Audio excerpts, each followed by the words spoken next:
अगर एरोप्लेन का tyre puncture हो जाए तो क्या किया जाता है? बात काफी सोचने की होती है एक आम इंसान के लिए। जैसा कि हमें पता है एरोप्लेन एयरपोर्ट पर रनवे पर कुछ वक्त के लिए रन करता है। वहाँ रन करने के लिए हमें जरूरत होती है इसके टायर्स की। कुछ पैसेंजर को एरोप्लेन तक पहुँचाने के लिए लैम्बोर्गिनी गाड़ी का इस्तेमाल क्यों किया जाता है? सवाल तो होते हमारे लिए कुछ पेचीदा ही है। जिप्सी व्हीकल के जरिए एरोप्लेन पर स्प्रे क्यों की जाती है? ऐसी बातें जो जानकर आप भी हैरान हो जाएंगे। हाँ तो भाई कैसे हो? तो यार किसी भी एरोप्लेन के टेक ऑफ करने से पहले इंस्पेक्शन टीम इसके टायरों का जायजा लेती है। अगर प्लेन के टायर जरूरत से ज्यादा घिसे हुए या फिर इन्हें कोई खराबी महसूस होता है, ये टेंडिंग ट्रेलर का इस्तेमाल करते हैं। ऐसी व्हीकल होती है जिसके ऊपर हमेशा 2 टायर रहते हैं और इनके साथ ही 2 सिलेंडर लगे होते हैं। इंटरेस्टिंग बात यह है कि इन सिलेंडर में नाइट्रोजन गैस भरी जाती है और इन गैसेस का यूज एरोप्लेन के टायरों में किया जाता है। अगर ऑक्सीजन भरी जाए तो लैंडिंग के दौरान इसके टायर फट सकते हैं। व्हीकल में टायर चेंज करने के सारे इक्विपमेंट मौजूद होते हैं और यार ये भी गाड़ी की तरह जैक सिस्टम इस्तेमाल करते हैं, जिसकी मदद से जहाज को ऊपर उठाया जाता है और नीचे से उसका टायर निकाल लिया जाता है। ये बात सोचने के लिए थोड़ी अजीब लगेगी कि ये टायर चेंज करने में 10 से 15 मिनट लगते हैं। हालांकि ये काम देखने और करने में बड़ा मुश्किल लगता है। मजे की बात यह है कि इन टायर में हवा नहीं भरी जाती और ना इनका पंचर लगाया जाता है, बल्कि इन्हें डायरेक्ट चेंज किया जाता है। नंबर 2,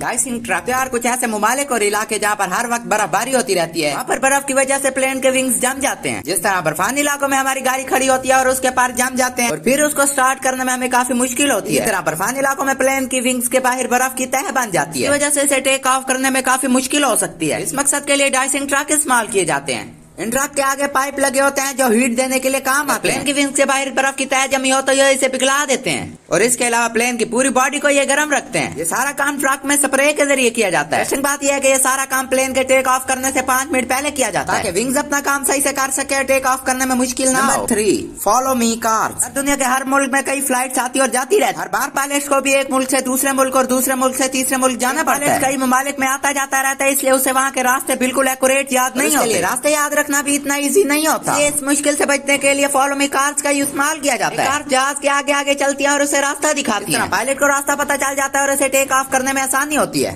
नंबर 4, जैसा कि आप जानते ही हैं कि गाड़ी को चलने के लिए पेट्रोल की जरूरत होती है, तो उसी तरह एरोप्लेन को चलने के लिए भी पेट्रोल की जरूरत होती है। गाड़ी का पेट्रोल खत्म होता है तो हम उसे पेट्रोल पंप ले जाते हैं। अगर ये बात भी तो सोचने की है कि अगर जहाज का पेट्रोल खत्म हो तो उसे हम पेट्रोल पंप लेकर नहीं जा सकते। इस मकसद के लिए काफी बड़े बड़े टैंक इस्तेमाल किए जाते हैं। हजारों लीटर पेट्रोल पहले से ही भरा होता है और फिर इसे जहाज में डाल दिया जाता है। मगर कुछ एडवांस कंट्री बहुत आगे पहुंच चुकी है और वो ये काम नहीं करती। इन कंट्रीज में जमीन के नीचे ही पाइप लगे होते हैं और इन पाइप के जरिए पेट्रोल डायरेक्ट जहाज में डाला जाता है। मजे की बात यह है कि ये पेट्रोल डालने में कोई मुश्किल नहीं होती। क्रू का मेंबर भी आसानी से इसे जहाज में डाल सकता है। Number 5, VIP gate. Boarding card मिलने के बाद जब हमें एरोप्लेन में चढ़ना होता है तो या तो हम पैदल जाते हैं या फिर बसेस में हमें ले जाया जाता है। मगर कुछ बंदों को गाड़ियों में स्पेशल प्रोटोकॉल के साथ ले जाया जाता है। ये गाड़ियाँ कोई आम गाड़ियाँ नहीं होती। गाड़ियों में इन्हें फुल सर्विसेज दी जाती हैं। ऐसे प्रोटोकॉल के लिए बिजनेस क्लास टिकट का होना जरूरी है और याद रहे कि इनकी टिकट आम टिकट से 65% ज्यादा होती है। प्रोटोकॉल होता तो थोड़ी देर के लिए, बट मजा इसमें बहुत आता है। नए अगर इस चैनल पर तो